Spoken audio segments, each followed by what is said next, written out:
แพ้อย่างเข้าใจสนะอย่างบ่ประมาท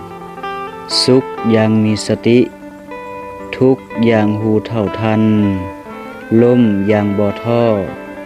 อย่างต่ออย่างบ่ถอยปล่อยวางเมื่อนักพักเมื่อเมื่อยใส่สตินำจิตใจใส่ความดีนำทางชีวิต